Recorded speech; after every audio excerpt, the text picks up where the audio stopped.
Throughout Eastern Europe, millions vowed to build the communist paradise.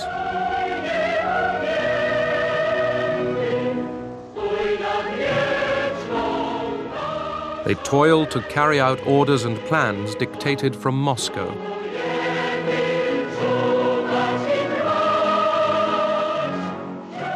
They marched behind the banners of Joseph Stalin.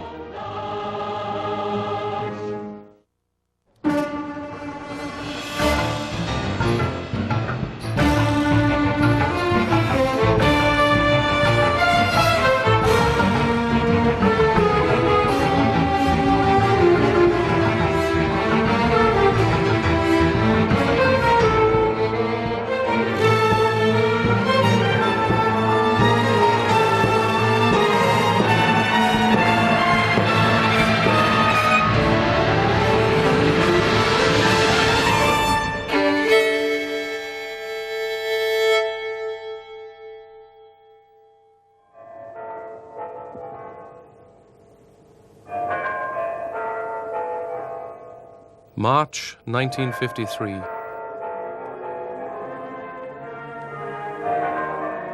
The Soviet Union mourns the death of Stalin.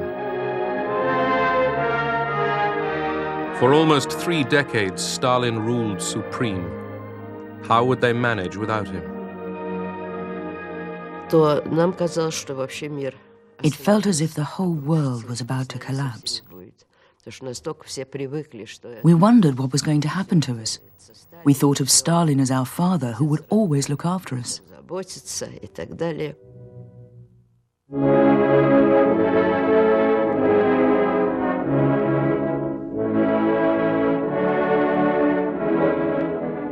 Stalin died without naming a successor.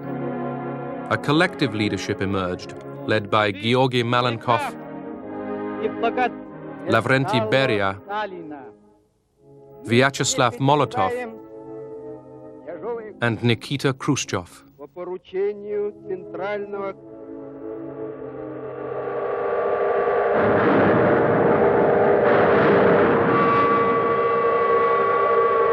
Millions of Russians grieved for their dead leader, even though his rule had been ruthless and their own welfare neglected.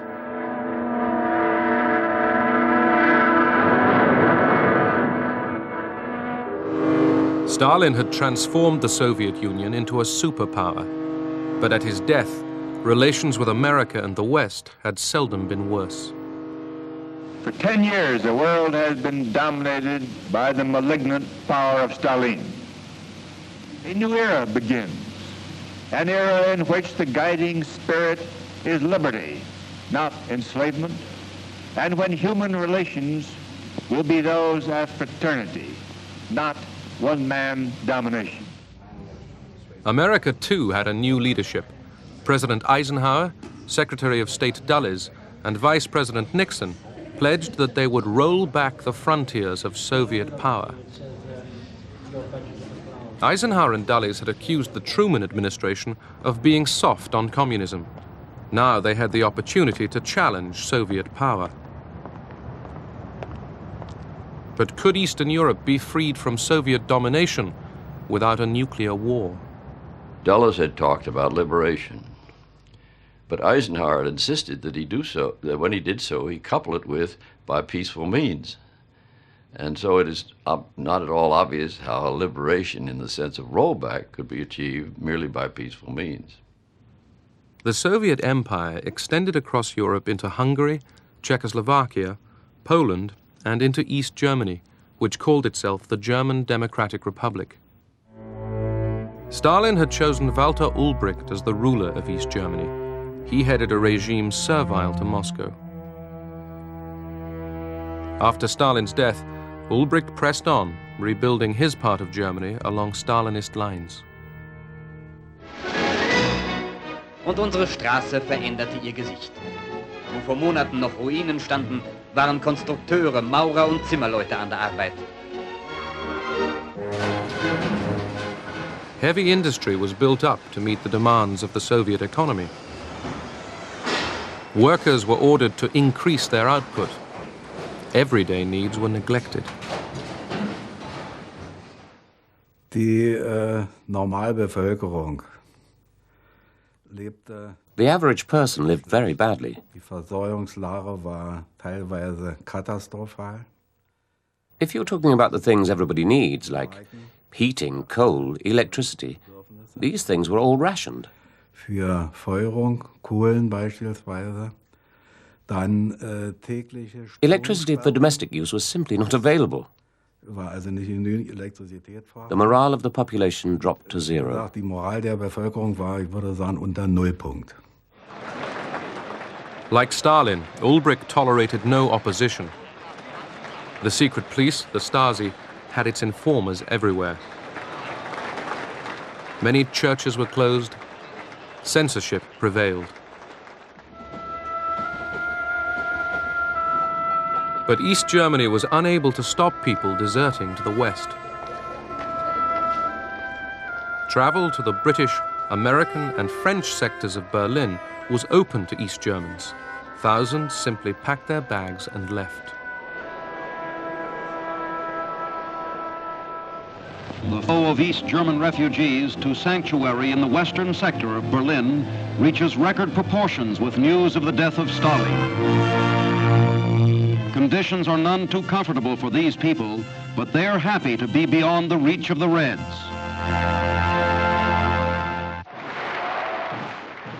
Undeterred, Ulbricht demanded renewed loyalty from East Germans. Alarmed, the new leaders in the Kremlin ordered Ulbricht to soften his rigid policies. He complied only half-heartedly. The hated production quotas remained in place.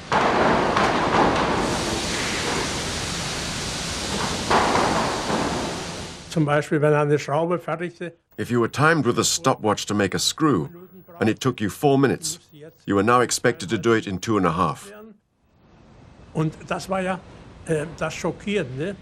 That was the shocking thing, this raise in work quotas and the pressure to produce. It was all too much for working people. Popular anger exploded. Workers took to the streets of East Berlin. When we passed construction sites, everybody, metal workers, locksmiths, masons, carpenters, all joined us. When we arrived at the city hospital, there were several thousand people with us. Banners appeared at the construction sites saying, "Down with the work quota increases." News of the growing unrest soon spread to West Berlin. I was having lunch in an open-air restaurant in West Berlin on the 16th of June when a friend of mine who was in military government and probably in intelligence drove past and said to me, "Charles, you ought to be in East Berlin."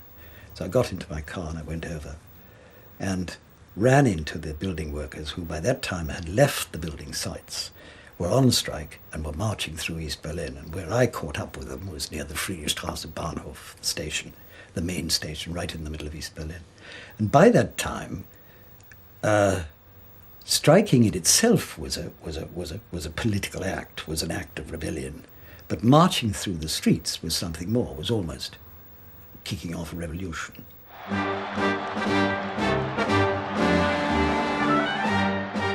Strikes and mass demonstrations erupted in East Berlin and throughout East Germany. Demonstrators tore down the symbol of Soviet domination, the hammer and sickle.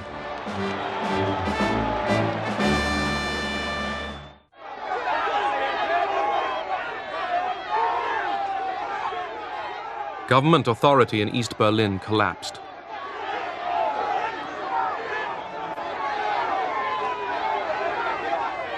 A senior East German communist, Karl Schördewan, was horrified. Ulbricht, Grete-Wohl, Herrnstadt and a few others were all inside the Soviet headquarters at Karlshorst. They just sat there and talked among themselves, but nobody made any decisions. Nobody called for a meeting of the Central Committee. I thought the party was leaderless.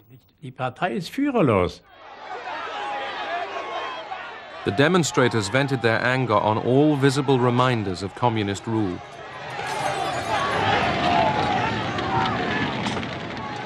The Soviet authorities were astonished that Ulbricht had allowed the crisis to get out of control.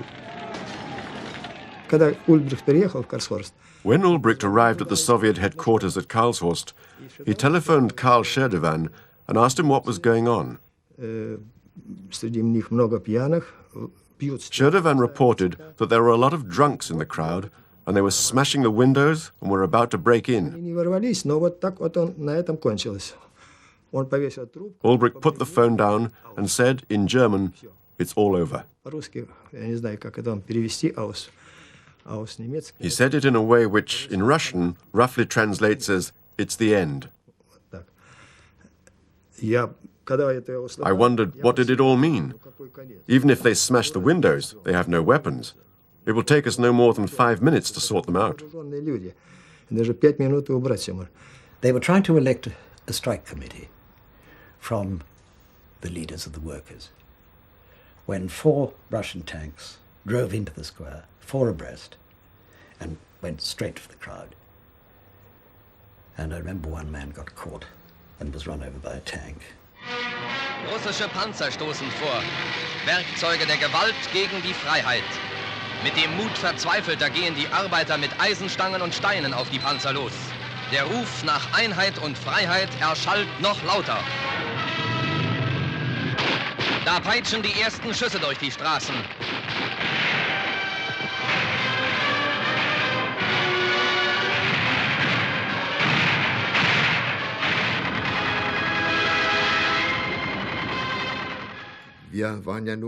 We couldn't do anything against the tanks with our bare hands and stones.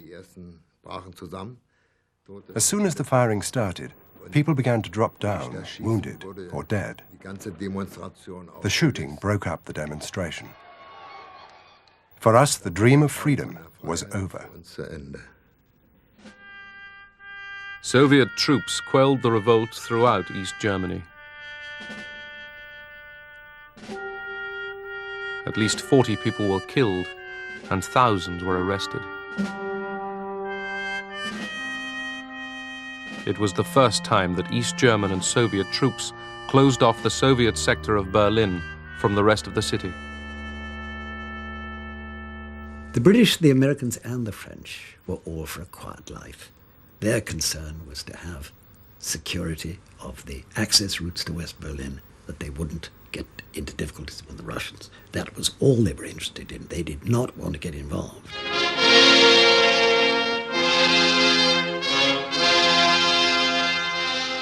With the situation stabilized, East Germany's rulers set off for Moscow.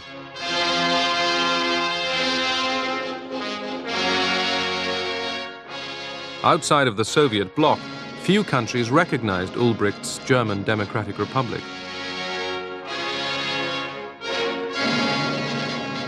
In the Kremlin, the ubiquitous Molotov signed another agreement with the Germans. Stalin's old cronies, Malenkov, Voroshilov, Khrushchev, Bulganin, Mikoyan, and Kaganovich decided to stick with Ulbricht.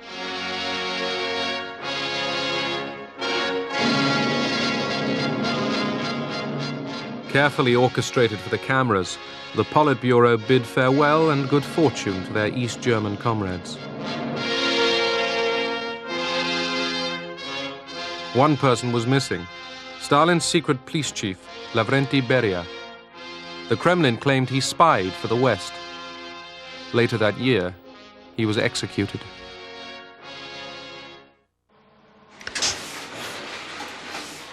In September 1953, Konrad Adenauer was re-elected as West Germany's chancellor.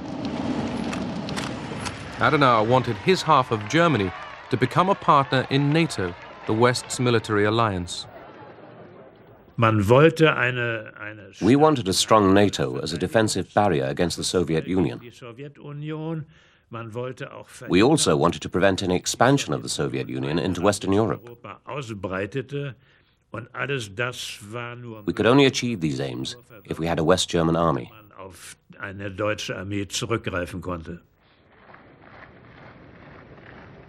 With American backing, Adenauer persuaded Britain and France to let their former wartime enemy into NATO.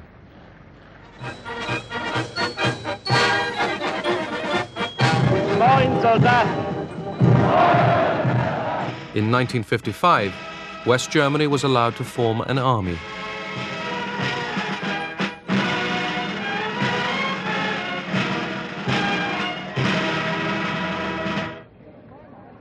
The Soviets quickly countered West Germany's admission into NATO by forming their own military alliance, the Warsaw Pact. The pact formally bound the armies of the communist satellites to the Soviet High Command. The new treaty legitimized the presence of Soviet troops in Eastern Europe. Both East and West claimed their alliances were defensive. Both prepared for war. But the Soviets wanted to reduce tension in Europe. Molotov, the Kremlin's hardline foreign minister, was ordered to negotiate an Austrian peace treaty and the withdrawal of Soviet troops.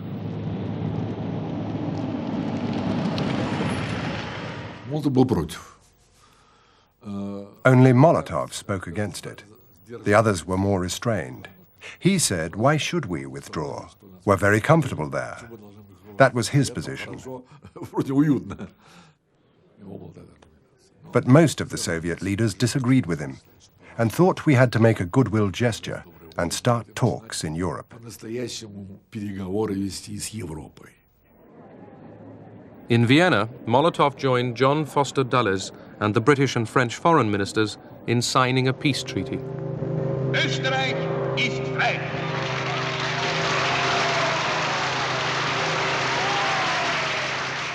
Britain, France, America, and the Soviet Union agreed to end their military occupation of Austria.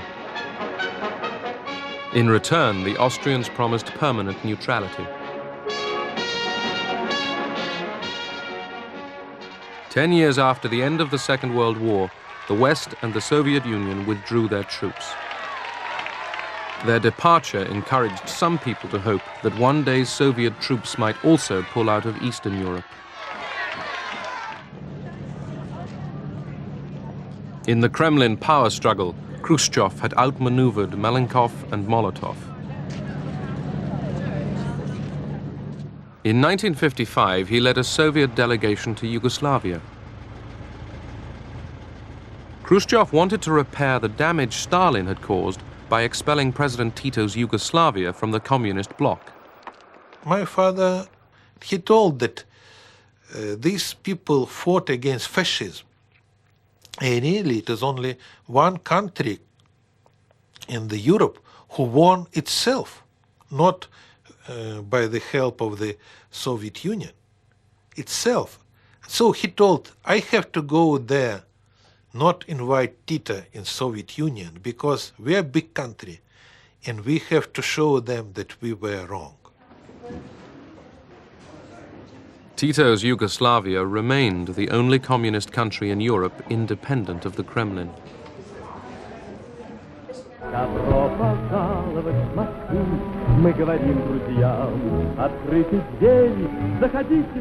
Inside the Soviet Union, Khrushchev wanted to overcome the legacy of Stalinist terror and hardship.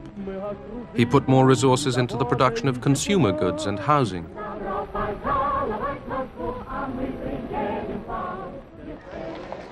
Thousands of political prisoners had been freed from the Gulag. My father was a strong believer in the communism. For him it was the best life to the people. It is like the heaven of the earth. And he many times repeat that it is impossible to live in the heaven surrounded by the barbed wires.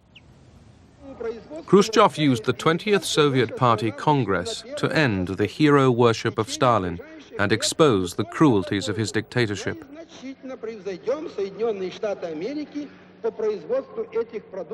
During a secret session, Khrushchev made a speech that astounded everyone present. When he made his speech, people in the hall started to groan. There were shouts of shame. Stalin, Khrushchev told his audience, had ordered the imprisonment and execution of thousands of loyal communists, workers, managers, and soldiers. No one, peasant or general, had been safe from Stalin's terror. Сам Хрущев был не безгрешен.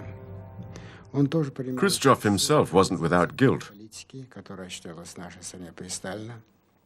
He had played an active part in Stalin's repressions in Ukraine and in other parts of the country. И поэтому у Хрущева не было морально-нравственного права. He had no moral right to speak about Stalin as if he himself was pure. С позиции защиты чистых и святых. Нового мне он ничего не сказал. He did not say anything new for me, or for the majority of my friends. He did not say everything that needed to be said, but we were happy that at least it was said. He said it in a half-whisper, literally in secret. It was not printed in the newspapers, but came out in a leaflet read at party meetings, and sometimes outside. We used to say, "This is the beginning of truth. Truth will win." Правда победит. Страх, вот этот мучительный. This fear, this tormenting fear after Stalin's death, began to fade away. Стал как-то ослабевать. Все больше и больше и больше. After the 20th Congress, it looked as if this fear would never return. Уже казалось, что страх вообще никогда не вернется. Khrushchev's secret speech was perfect propaganda for the American-financed Radio Free Europe.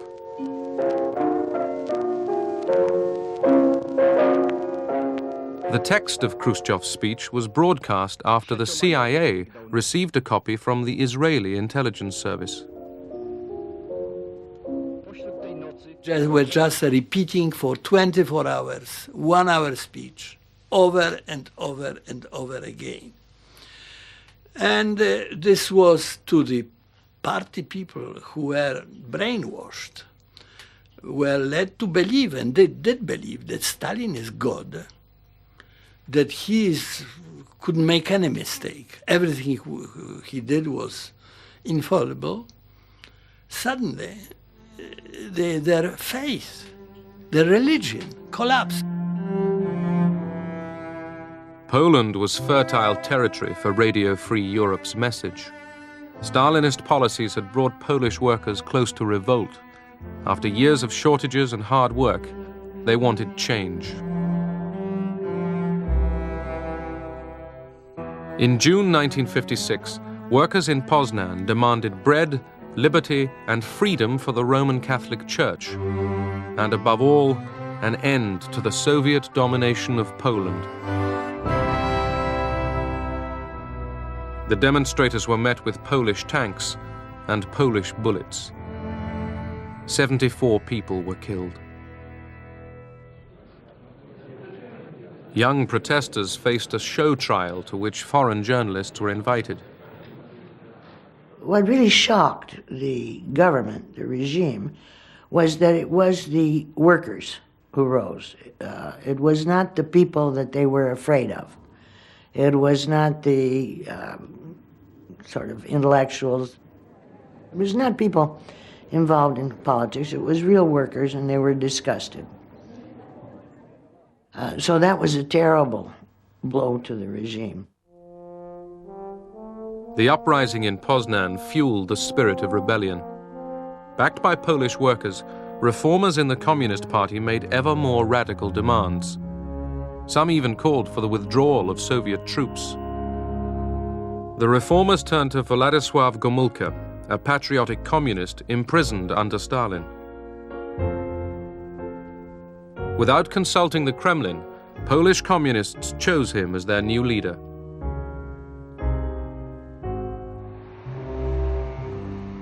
Fearful of an anti-Russian revolt, Moscow ordered Soviet troops to advance on Warsaw, and Khrushchev flew to Poland to teach Gomulka who was boss. We were both horrified and amused because he behaved in a very strange way. He was running around and shaking his fist. He accused us of wanting to break away and said they wouldn't allow it. He was behaving very badly. While Gomulka and Khrushchev argued, Soviet troops positioned themselves, ready to strike. America looked on. You're about to see the Secretary of State, John Foster Dulles, face the nation with questions from veteran correspondents representing the nation's press. On the 17th of June, 1953, Mr. Secretary, the people of East Germany rose against the communist regime, and the Russians were able to come in and suppress the uprising by means of armed force. We, at that time, sat back and allowed this to happen. Would we sit back again in a similar fashion if this kind of uprising were to take place in Poland? Well, I do not think that we would send our own armed forces into Poland or into East Germany under those circumstances. I doubt if that would be a profitable or desirable thing to do. It would be the last thing in the world that these people who are trying to win their independence would want. That would precipitate a full-scale world war, and probably the result of that would be all these people would be wiped out. Because he had the backing of the Polish army and the Polish people, Gomulka won his argument with Khrushchev. Gomulka promised that Poland would remain a loyal member of the Warsaw Pact. In return, he secured greater freedom of action in Polish domestic affairs. As Soviet troops were ordered back to barracks, Gomulka addressed the people.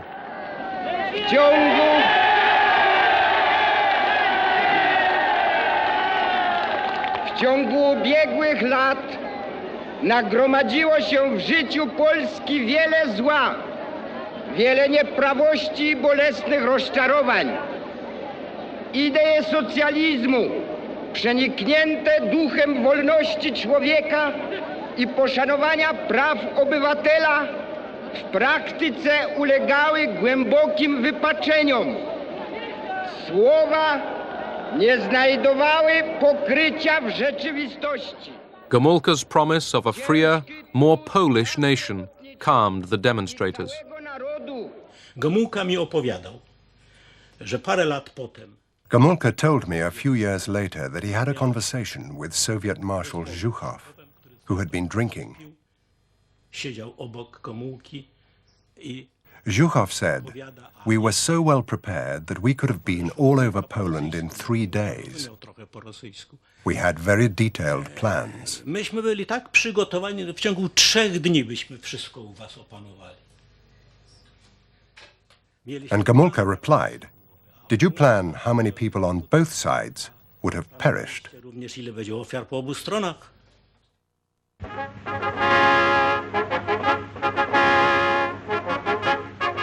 Marx, Engels, Lenin, Stalin zászlaja alatt előre a béke a népek szabadságának szent ügyéért.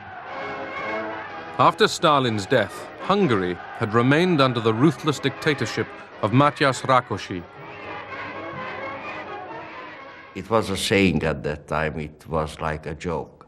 There's only 3 kinds of people in Hungary: who was in jail, who is in jail, and who will be in jail for political reasons.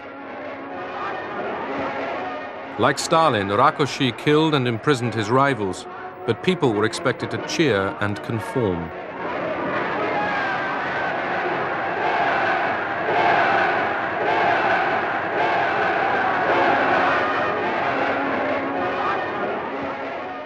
The new Kremlin leadership disapproved of Rákosi.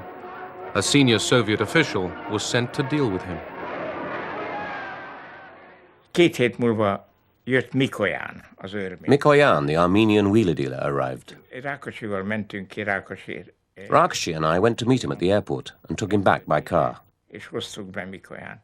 Már majdnem beértünk. We were almost at the guest house when Mikoyan turned to Rákosi and said, "The Soviet leadership has decided you are ill."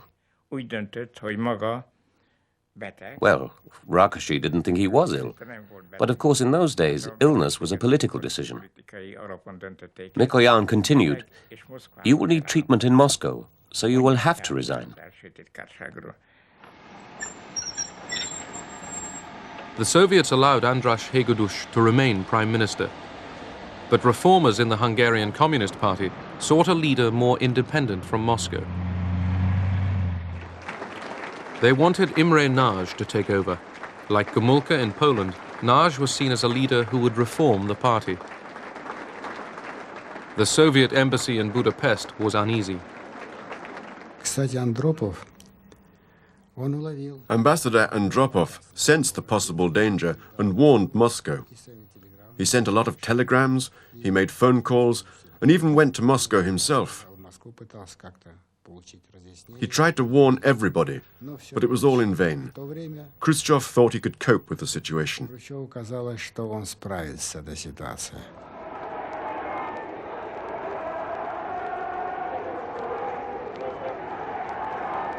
Inspired by Gomulka's success in Poland, thousands poured into the streets of Budapest.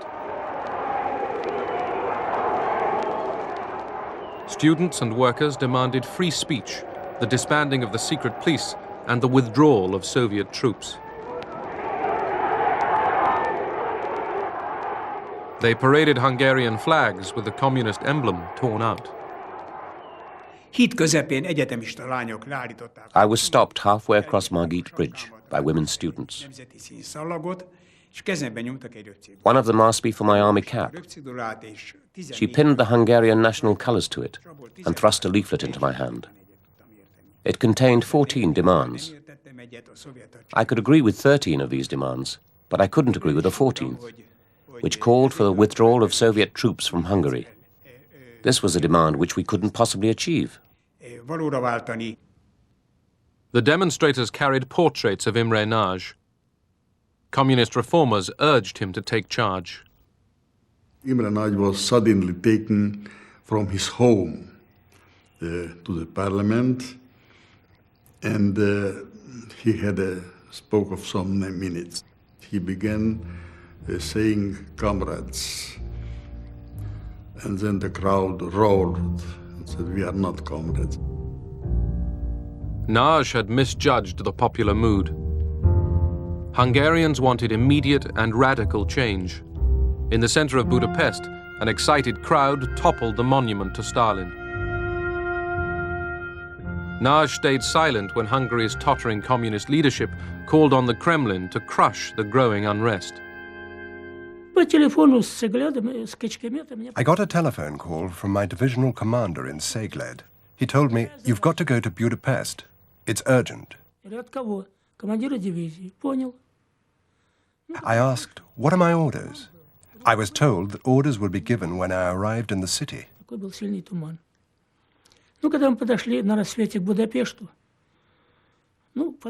We were approaching the city as dusk fell. We thought that all that was needed was a show of force. Then I heard a machine gun open fire and the screams of a man who was wounded or dying. Then I realized that things were going to get serious.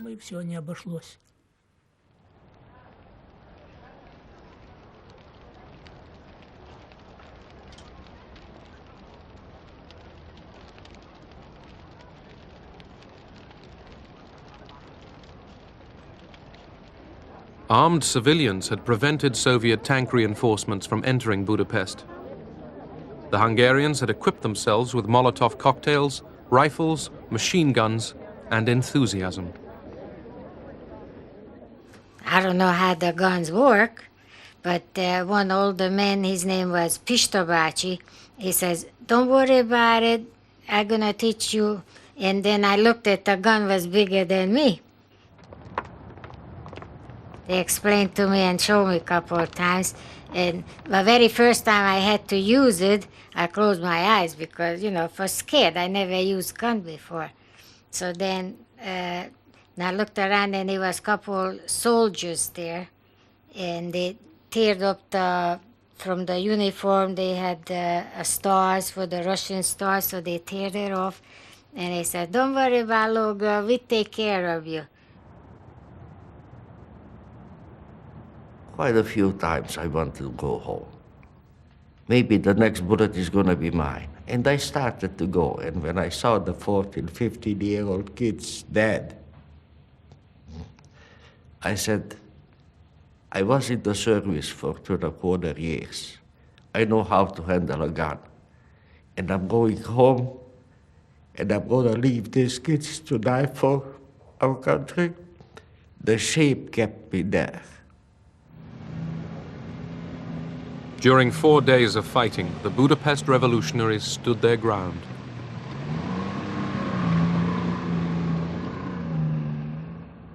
There were heavy losses on both sides. Imre Nagy arranged a ceasefire. The Soviets agreed to withdraw their troops from Budapest.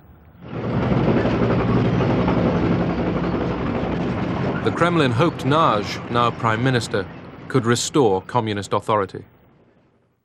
But the patriot in Nagy was taking over. Cautiously, he decided to back the Hungarian revolutionaries.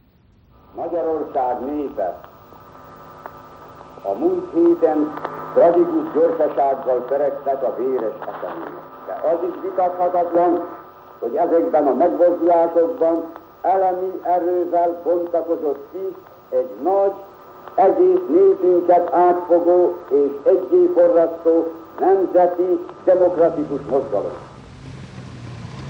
A Nagy Imrét, én megmondom önnek őszintén. I'll tell you quite honestly, and this is not only my opinion, this is what every revolutionary thinks, at least the ones who dare express their opinions.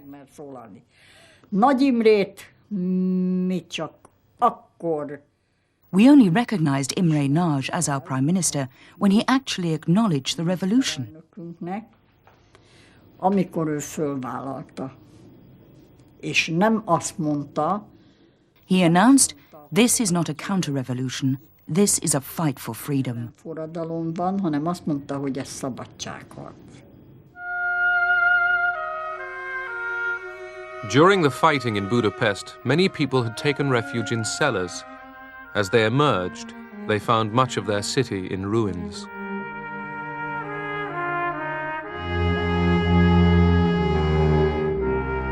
The Hungarians thought they had won their revolution. They came out to mourn their dead heroes.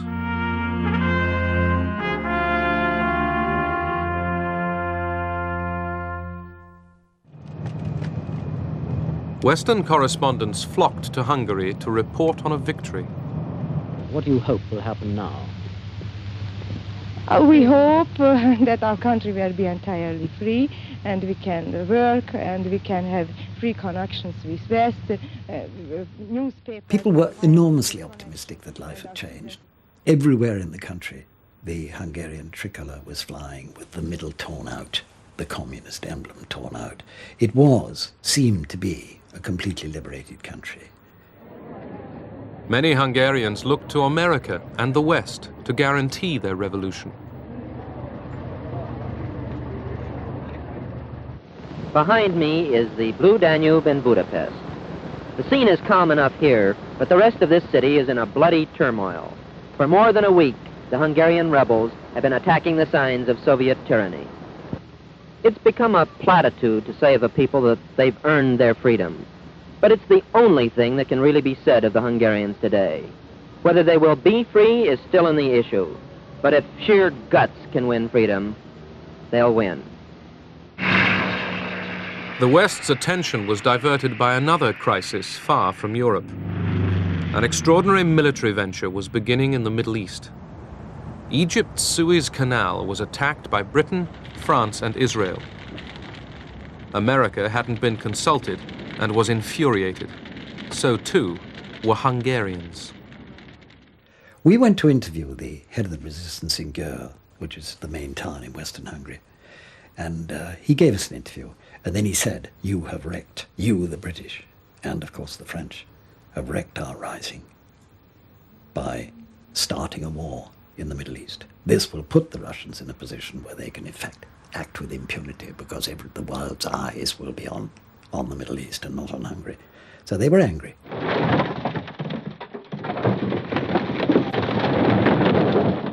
With the Soviet army no longer in the city, the revolutionaries in Budapest took revenge.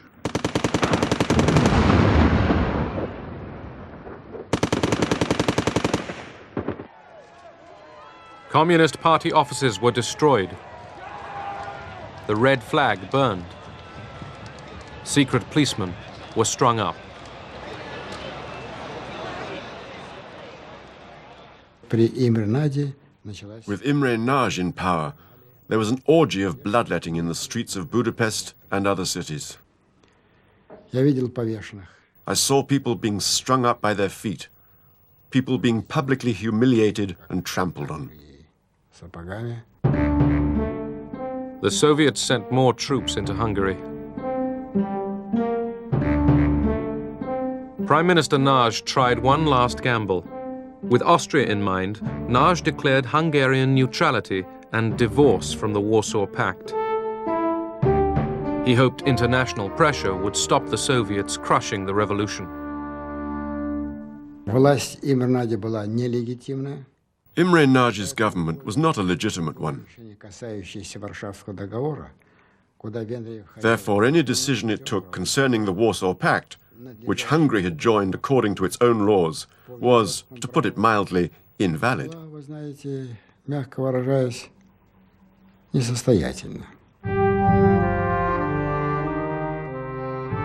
Other communist states, especially China, were urging Khrushchev to use force. It was a very complicated decision to my father. As he told, for 3 or 4 days, he talked with the Chinese, with other representatives, and one time they decided not to use force, then they told, no, we have to use force, yes, no, yes, no. At last it was decision, yes, to use it. We were told to get ready to re-enter Budapest because the terror had started. We were not a force of occupation. Instead, we were going in as saviors to protect the people from banditry and terrorism. We knew that the Americans might also enter the city from the west. We asked our divisional commander, could this mean war? He said, yes. This could be the beginning of World War III.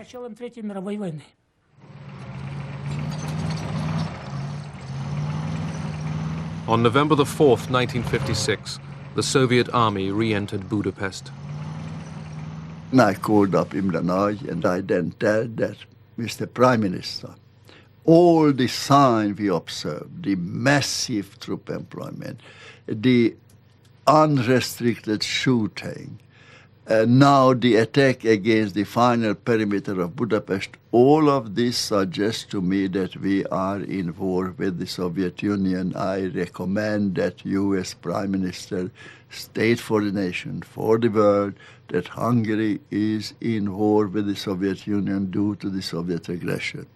He dressed me down practically. No war with the Soviet Union.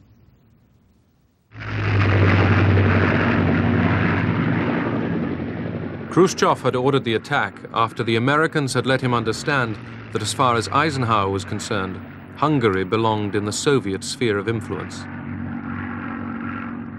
Too late, Imre Nagy appealed to the world. Nagy Imre beszél, a Magyar Népköztársaság minisztertanácsának elnöke. Ma hajnalban a szovjet csapatok támadást indítottak fővárosunk ellen, azzal a nyilvánvaló szándékkal, hogy megdöntsék a törvényes magyar demokratikus kormányt. The Hungarian fighters waited in vain for Western help. And the fact that if the West intervened, it ran the high risk of it generating a world war, really meant that we didn't want to see physical uprisings. And the policy, at least, was don't create any hopes on the part of the satellite countries that we will intervene. Radio Free Europe, when they were saying, hang on to 3 weeks, 3 more weeks, we come in, we help you. So we fight for the last bullet, the last drop of blood we was holding on to. And what happened was they was lying to us. Nobody came. The Hungarian Revolution was crushed. Thousands were killed in the fighting. Imre Nagy was executed.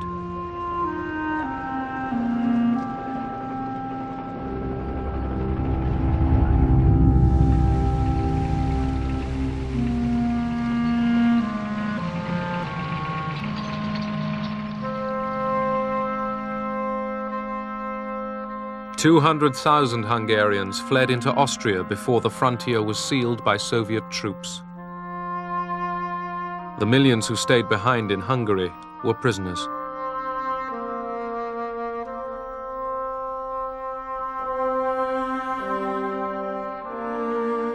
Khrushchev had reinforced the Iron Curtain.